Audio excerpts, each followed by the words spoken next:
Bonjour, bonjour, vous êtes sur idela.fr et aujourd'hui un test spécial et on est très content de pouvoir tester ce téléphone. Ça fait 2 jours qu'il est sorti, c'est le Nokia E63. On va dire petit frère jumeau du E71. Et donc on va pouvoir les comparer et voilà, et on est très content de pouvoir tester cette petite bestiole là. Alors c'est parti. Premièrement la boîte. Bon, c'est une boîte classique Nokia. Et vous pouvez même voir, enfin moi je l'ai eu, j'ai dû couper le seau là. Donc en gros voilà, il est tout neuf, tout beau. Sans rayures, sans rien, j'en ai la lame à l'œil. Alors, un chargeur, un gros chargeur. Nokia classique quand même. Toc, du plastique, du papier, du carton. Qu'est-ce qu'il y a là-dedans? Voilà, je fais tout tomber. Alors, c'est une sorte de kit main libre en fait, apparemment.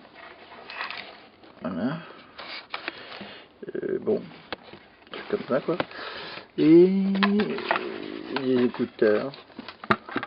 Écouteurs standard Nokia. En fait, ils ont des formes différentes à chaque fois. Là, voilà, ils sont comme ça. Un petit peu rond, mais bon. C'est des écouteurs de base et de la documentation, mais c'est pas ce qui nous intéresse aujourd'hui. Oh là là. Alors, donc voici le E63. Un petit rappel des specs de ce téléphone. Donc, alors, clairement, comme je disais, c'est le petit frère du E71 et je reviendrai plus tard pour les comparer vraiment dans le détail. Avec une autonomie un peu meilleure, une mémoire interne de 110 MO comme sur le E71. Il y a un slot bien sûr SD card, micro SD, mais il n'y a pas de micro SD fourni avec le pack, c'est dommage. Il est 3G mais pas 3G+, donc il n'est pas HSDPA, contrairement au E71. Il a un APN de 2 mégapixels, ouais c'est ça. Comparé à, donc voilà, 2 mégapixels comparé à celui du E71, c'est 3,2, ouais c'est ça. Et c'est un Symbian S60 3ème édition, donc comme vous allez voir, on a la même interface que sur un E71 et on a en gros on a tous les côtés positifs, enfin en tout cas en termes d'ergonomie etc, que sur un E71, mais pour un prix inférieur que je vous mets dans l'article à la fin de ce test. Donc c'est parti, on va faire un petit tour du téléphone, on va pouvoir comparer aussi avec son grand frère. Alors c'est parti. Donc, oh là là. Alors la première chose que j'ai remarqué, vraiment il y a 2 gros trucs. Concrètement, le E71, tout est en métal, il est super lourd, il est solide, il est compact, on a l'impression que c'est impossible de le casser, et il est super fin. Là, avec le E63, c'est un petit peu différent, donc il est plus épais.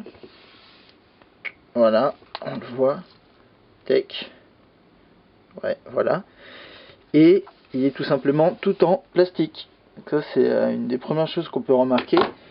C'est complètement plastique, donc bon, il est du coup un peu plus léger, mais la finition, il a l'impression d'être un peu plus, pas forcément fragile, mais voilà, on sent que c'est un peu une gamme en dessous du E71, mais c'est exactement ça, donc c'est normal.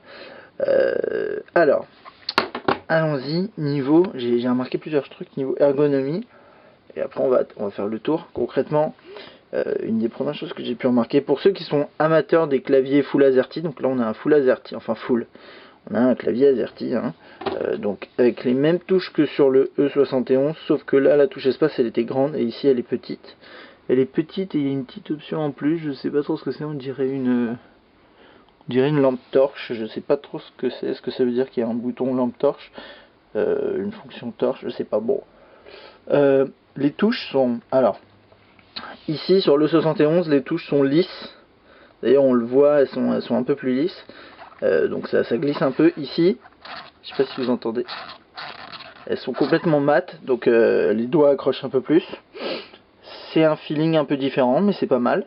Et les touches sont surtout un tout petit peu plus larges que sur le E71, et ça fait que en fait le E63 est plus large que le E71. Vous le verrez peut-être mieux plus tard, mais si on les met juste l'un d'un côté de l'autre, on a normalement un téléphone un peu plus large que l'autre. Bon, mais je peux vous le dire, c'est une réalité. Il est tous donc sont plus larges, donc c'est peut-être plus pratique pour taper. J'ai testé un petit peu et c'est pas mal du tout. Ok, sinon au niveau des boutons ici, c'est vraiment la même chose. Touche de menu, touche... Enfin, c'est exactement les mêmes que sur le 71, à cela près que cette touche-là a un peu plus de relief, enfin la croix directionnelle a un peu plus de relief, peut-être pour que ce soit plus simple, enfin plus facile à utiliser, voilà. Je sais pas, bon, c'est pas non plus un truc super important. Voilà, ok, on va faire le tour maintenant. Donc de ce côté-là, eh ben, on n'a rien du tout, clairement. Alors que sur le E71, si je devais comparer, on avait des petites touches. Bon, voilà, c'est pas très important. Alors, ici, de ce côté-là, on a le port pour l'USB et la SD card. Comme j'ai dit, alors, je sais pas si ouais, je vous l'ai dit au début, mais il n'y en a pas inclus, donc vous retrouverez un port vide. Voilà, qui se referme super mal d'ailleurs, ça c'est bon. Et sur le dos, alors, si on compare, ça laisse plein de traces de doigts comme d'habitude, mais en gros le dos du E71 c'était vraiment une coque en acier ou en métal, enfin voilà. Et là c'est quelque chose, c'est du plastique mat. Franchement je trouve ça joli, mais c'est différent quoi, c'est un feeling différent, mais il tient vachement bien à la main, il accroche un peu plus que le 71 qui glisse un petit peu à cause du dos en métal.